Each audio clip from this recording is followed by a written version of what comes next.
ezali Fifi Masuka IDPS viva mais na ba fui tozo sala pe na ba information tozo zwa on a vite compris que parmi batu oyo bazo financer M23 lelo oyo toyeko comprendre que Fifi Masuka et monsieur Pierre Liaou bazali parmi ba financeurs.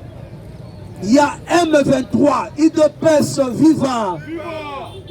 Likambo nazalaki kolobela yango tangu nazalaka nanu président awate mais nazalaki rangeur na bic rouge au niveau ya bandal moko ya ba parlement debout ya IDPS Tshisekedi.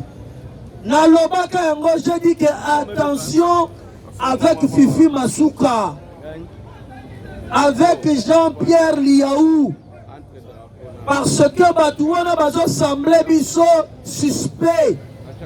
Je l'ai toujours dit que le chef de l'État est Sengeli Azala Lissou Likolo ya Lissou. Parce que aux côtés du chef, tu as remarqué que le chef n'a personne. Kabila Lela Kalokola bébé. Alors si j'avais 15 personnes. Mais moi je dis qu'aux côtés de Tshisekedi, il n'y a personne.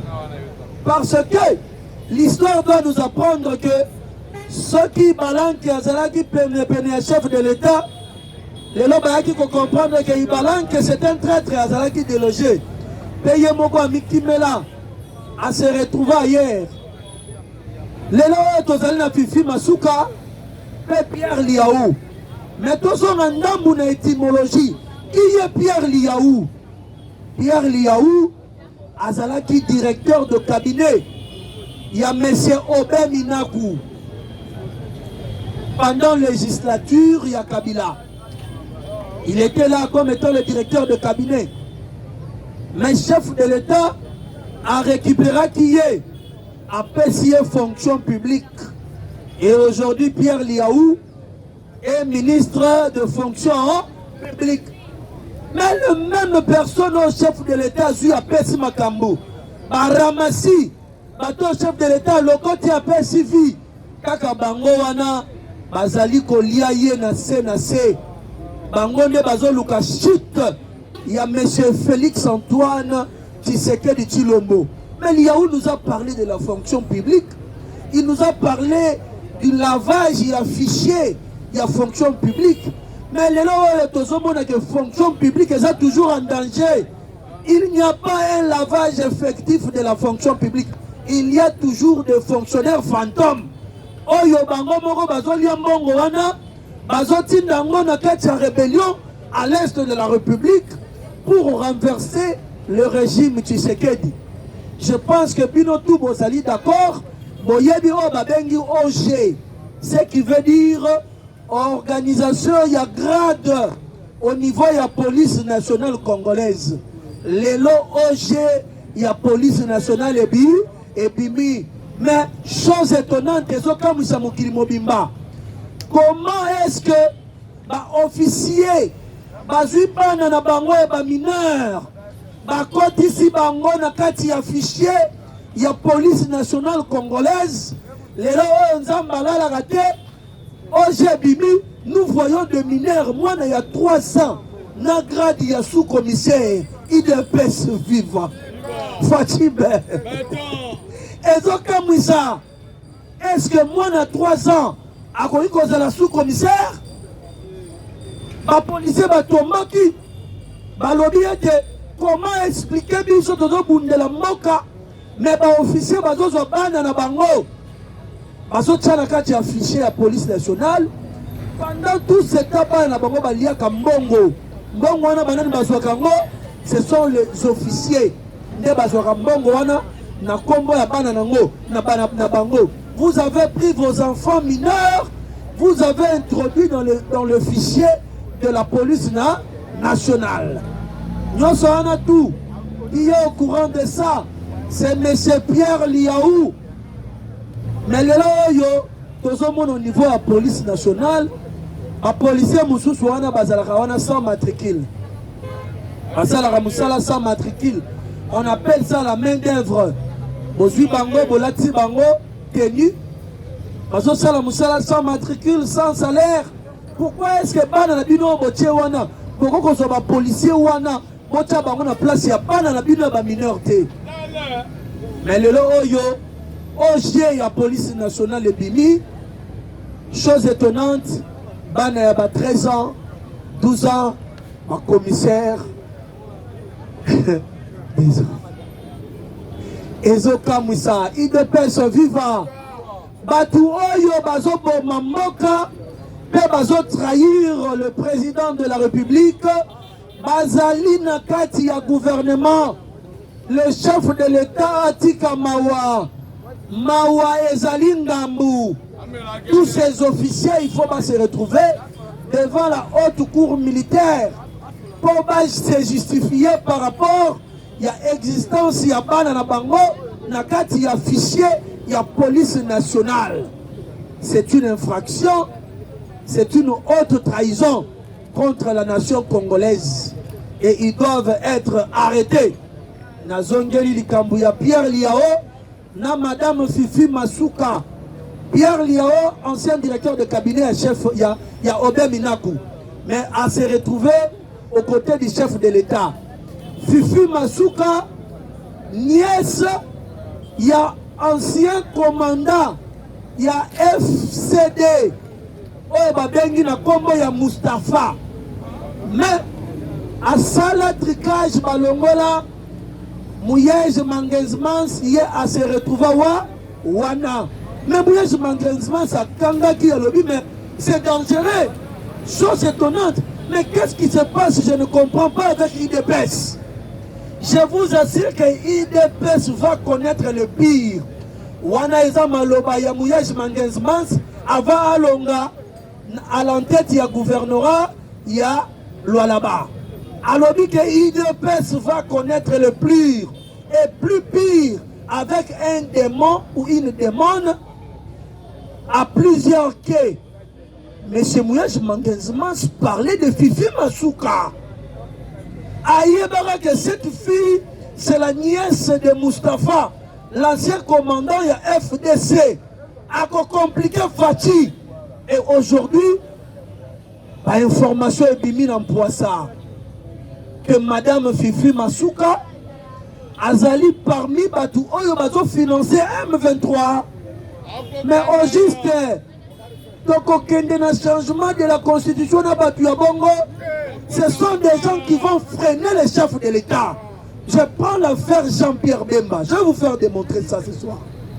Jean-Pierre Bemba Bayamba qui est lobby. Et pas il y a M. Augustin Kabouya Mwanabouté. IDPS vivant. Mais qu'est-ce qui se passe? Jean-Pierre Bemba a un carnet noir. Na Oyo Etali C4. Azali pour C4. Il y a un plan na ye. Premier plan, na stratégie politique. Oyo Bango Basali au MLC. Ba autorité MLC Basengi na Jean-Pierre Bemba ba ebisie boye. Monsieur Jean-Pierre Bemba, faites la politique d'hypocrisie. Faites semblant.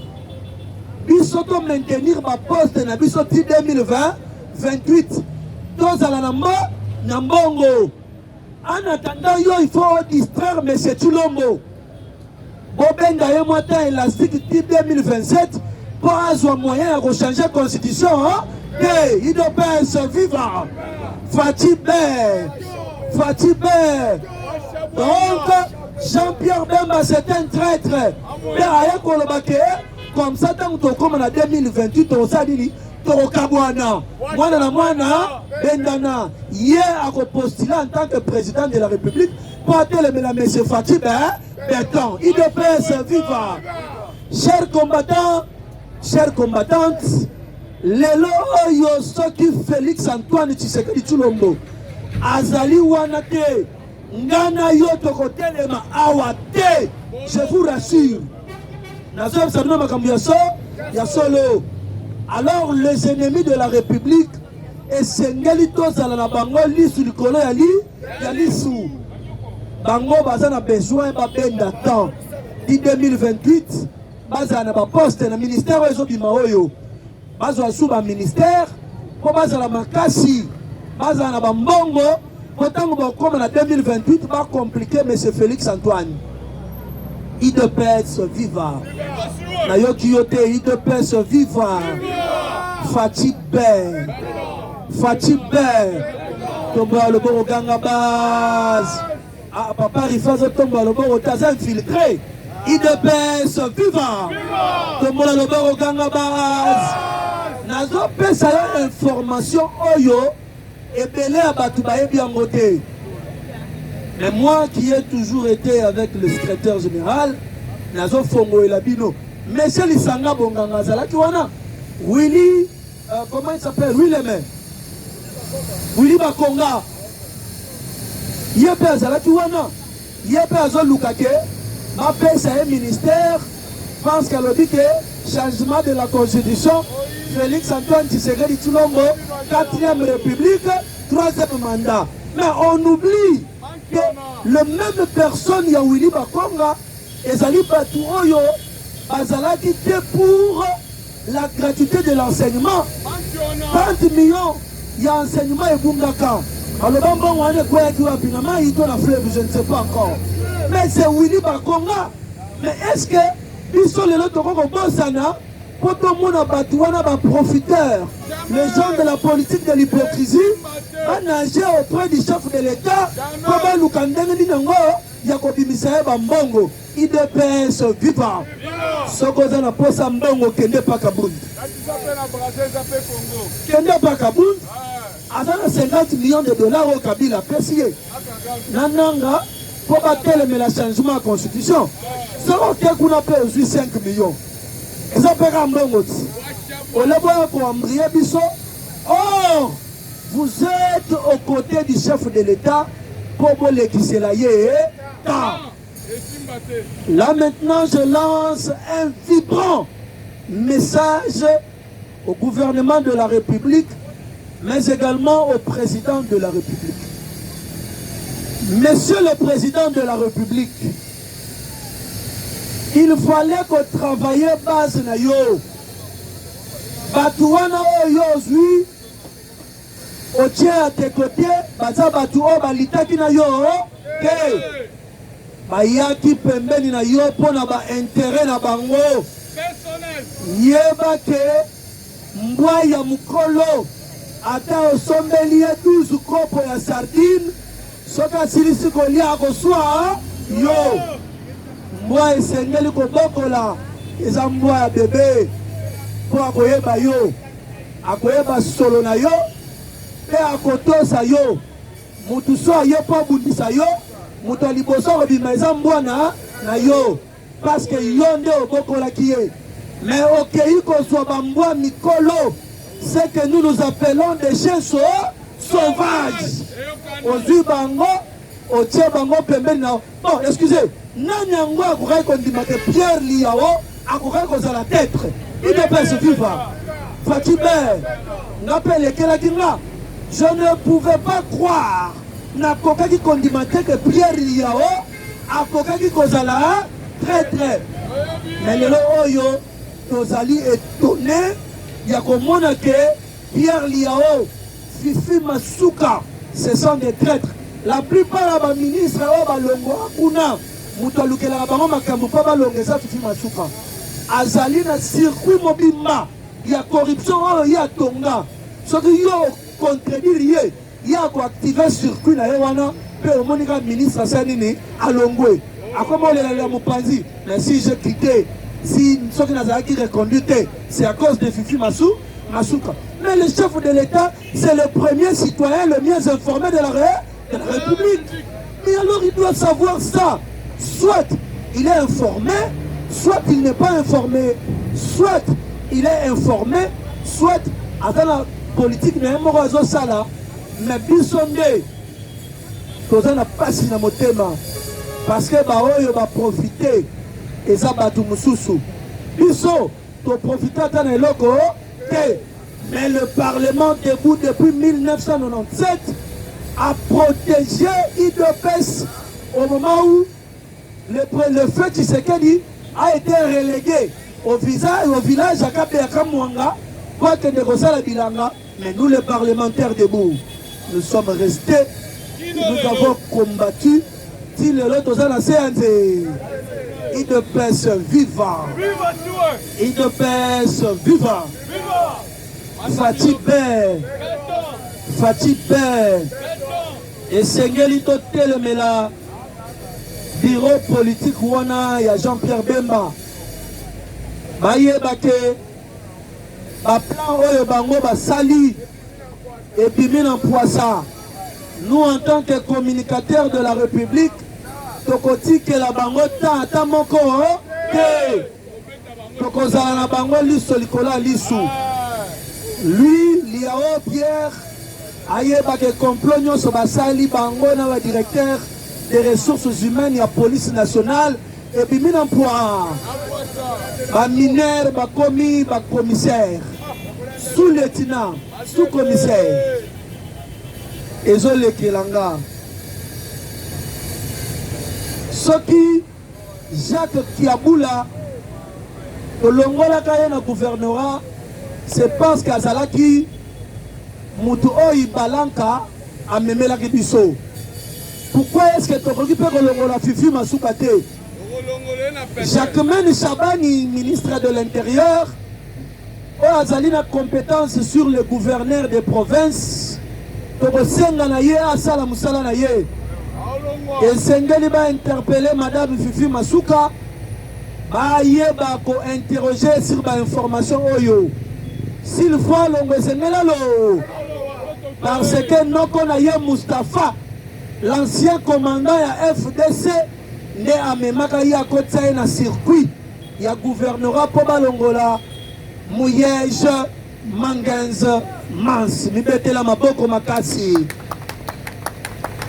na koleka mbangu na information mususu elandi ezali o etali changement ya constitution C4 et Sengeli dans le plan d'action.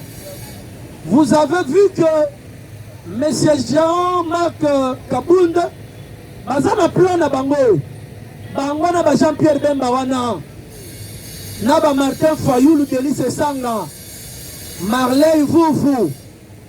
Un mouvement citoyen. Comment Lukaba contredire M. Tshisekedi Baselmine? Bengi Sinan un mouvement citoyen. Parce que le mouvement citoyen est un mouvement de masse. On est sunga bango. Comment ça la politique ou on est à côté mais le changement de la constitution. Mais quel est le plan du C4? Je ne comprends pas. Plan na bango zanini. D'abord, que veut dire C4? Ça qui se battait à la pharmacie. On est basi mais la rapport mais je ne comprends pas, je parle du C4. Oh ya biso. Et Sengeli bazala na plan.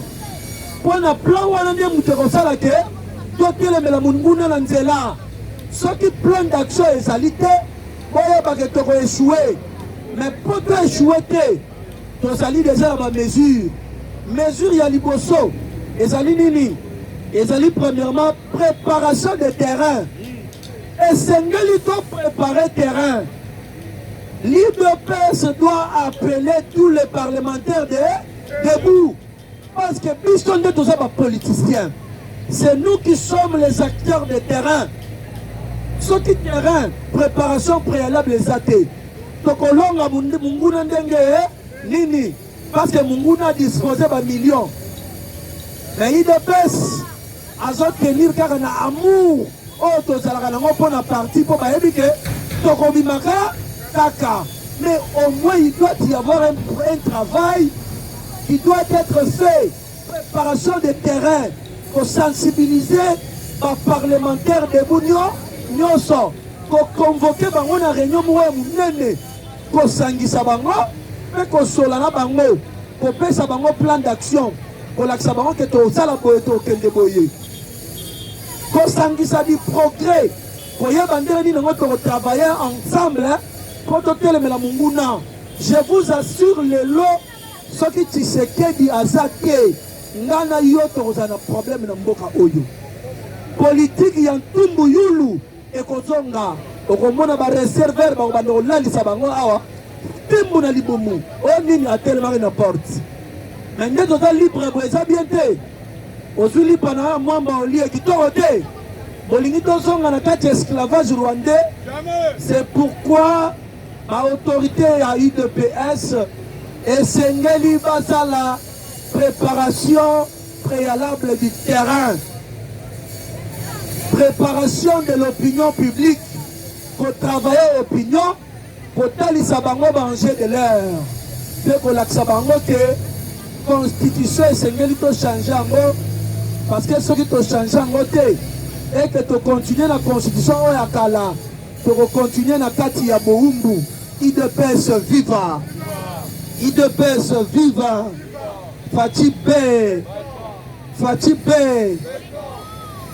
Deuxième plan, c'est ce qui est moins sensible. Ezali o babengi sensibilisation porte par porte. Tozo pensa ba élément oyo parce que peut-être bateau baza pene pene bakonzi. Oyo bakalaka biso ba porte poto mona na chef de l'état te bayoka ngwata na musika. Je sais qu'un jour le chef de l'état a kozala au courant makambo nyonso tout. Sensibilisation porte par porte. Le parlementaire debout azali politicien ayebi ndenge kosala ngo papa koyebisa mwasi na ye mwasi akoyebisa bana bana mpe bakopanza ngo na classe ekozala très intelligent bakoyeba ke il faut to changer constitution oyo bana ya Rwanda bayebisaka bango ke na primaire bazoyebisa bango ke quand tu seras grand tu dois devenir militaire et ton objectif tu vas aller au Congo pour arracher nos terres que les Congolais ont volées. Ils te peuvent se vivre. Pas mathématique. Non, il faut une politique de sensibilisation, une éducation citoyenne. Ils ont dit que à Rwanda wapi. Donc bangonde ba iba mabele na biso. Ils te peuvent se vivre. Fatibé. Tombe le beau ganga base. Naleki na information etali Ebola. Je vous avais dit que tu connaîtras guerre numérique na mboka oyo. Au moment où nous avons beta Rwanda, nous avons beta M23. Na ba téléphone na biso bazo sa biso kete, biso ne tozo beta ma. C'était une guerre numérique. Peut-être que kotali salobi que la guerre n'est pas seulement numérique. Pendant le mandat chef de l'État, ba imposa qui biso pe guerre auto bengi une guerre biochimique, c'est-à-dire guerre oyo ya manduki te mais ba kei na kati ya laboratoire a travailler virus wana ba dit que ba meka ngo bisika muzuzu te mais ba ko meka ngo na nzoto ya peuple ko lelo oyo ba moni ke bolese silaki pona ko créer ba problème na République démocratique du Congo bazui susu Ebola bazongi susu na Congo. Mais Ebola wana sur le plan ya football congolais et même biso problème parce que les États-Unis d'Amérique basali déclaration na bango balobi ete lokola à la République démocratique du Congo parce que ba joueur ya RDC na minute oyo bazo te trouver na Belgique il faut ba kende na États-Unis mais ba obligé bango il faut ba sala 21 jours na kati ya Bills pour ba examiner bango. Et tant que bango, bakomona que examen wana ba réussir par rapport à Ebola. Nde ba reçoit bango ba okotsa bango na kati ya États-Unis d'Amérique. IDPS viva. Nyoso wana tout c'est une guerre biochimique. Or, la plupart ya ba joueurs na biso bazalaka na Europe. Mukieka nde bazalaka awa. Vous ne voyez pas que wana eza une manière il y a qu'on travaille psychologiquement pour te perdre contre Portugal. IDPS viva. IDPS viva. Tombe le go ganga base. Nazo kaote Fatibé. La guerre sera longue et populaire. La tiki guerre numérique, la tiki guerre yamanduki, ma koti na biso na guerre o ezali biochimique. Pour déstabiliser les joueurs na biso bakoka kozala na morale sur place te parce que bisika bakotia bango wana baobengaka centre dante asile bazobomba bango mpona baexamen moko quelconque. Or kobomba mutu pendant 21 jours ezali koaffaiblir ye. Est-ce que lelo oyo soki toperdre na coupe du monde, est-ce que ozala malamu? IDPS viva Fatima naleki na oyo ezali information au niveau communautaire to africain. Tomoni na Sénégal, président ya sénégalais Bassirou Diomaye Faye a révoqué premier ministre na ye. Mukolo ya lelo a révoqué premier ministre na ye. Or premier ministre wana nde mutu azalaki populaire pe amemaka président wana pour a gagner élection. Mais lelo oyo a révoqué ye. Il faut que la République démocratique du Congo tout basculer dans le régime Moroboye qui permet d'être président de la République à Zalana Makoki, il y a qu'on révoqué premier ministre. Mais le président Labisso, c'est un président qui se trouve les mains liées. Pourquoi? Parce que le gouvernement n'est pas responsable devant le président de la République, mais le gouvernement est responsable devant l'Assemblée nationale. Donc, le Premier ministre a un BBC politique des nations et chef de l'État a le pouvoir de révoquer et il a révoqué le Premier ministre pour contraindre une motion de censure qui touchera tout le gouvernement et le Parlement, l'Assemblée nationale.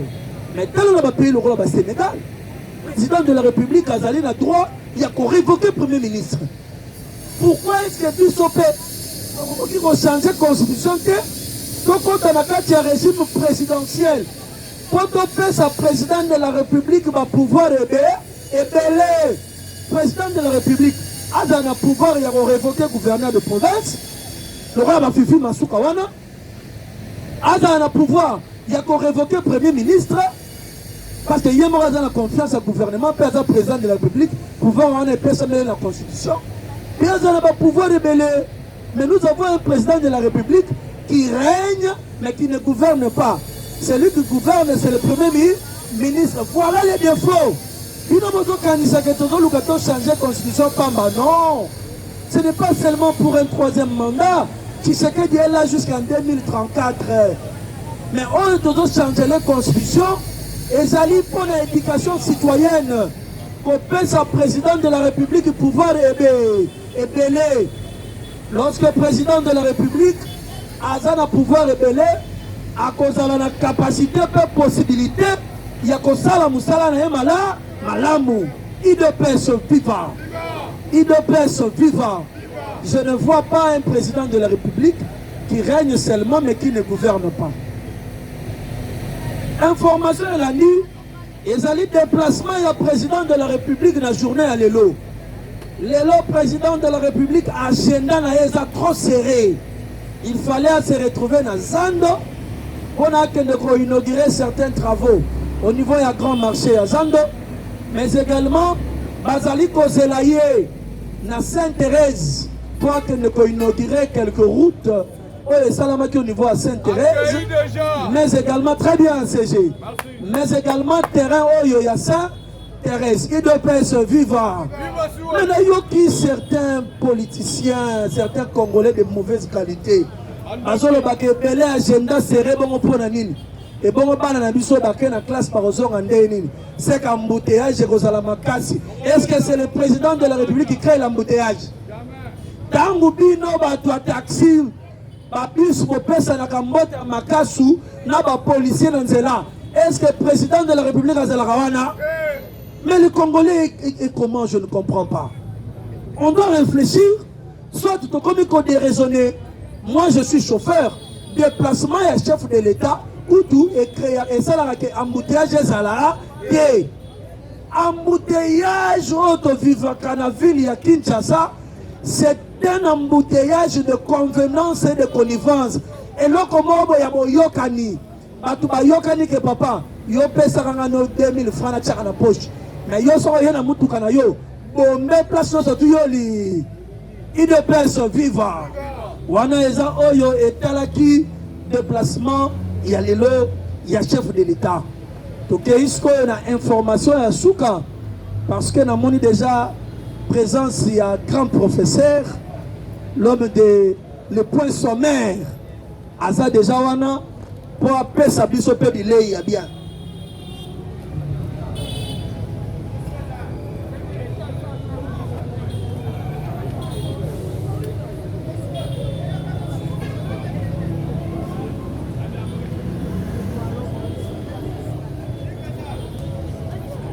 Ok. IDPS viva. Nazui dernier message. Oye Sengeli na partagé na bino.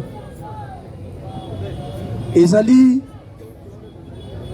oyo etali restructuration ya parti na biso oyo ezali IDPS.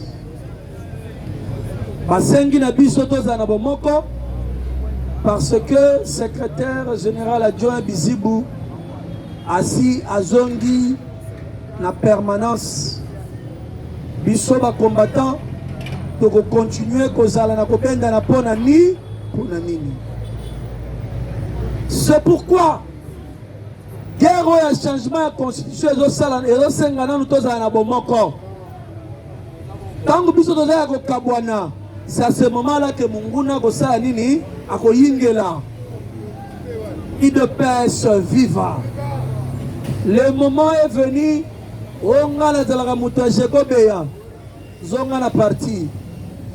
Ngana zalagamuta Mwanabute.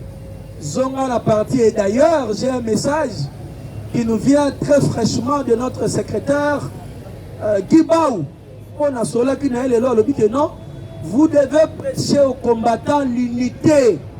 Et Sengeli tozala na bomoko pour réussir na projet au tozanango il y a changement, il y a constitution. Pour lelo na sukeli awa barangueur baza ebele na beta maboko nanu pona yo moko combattant.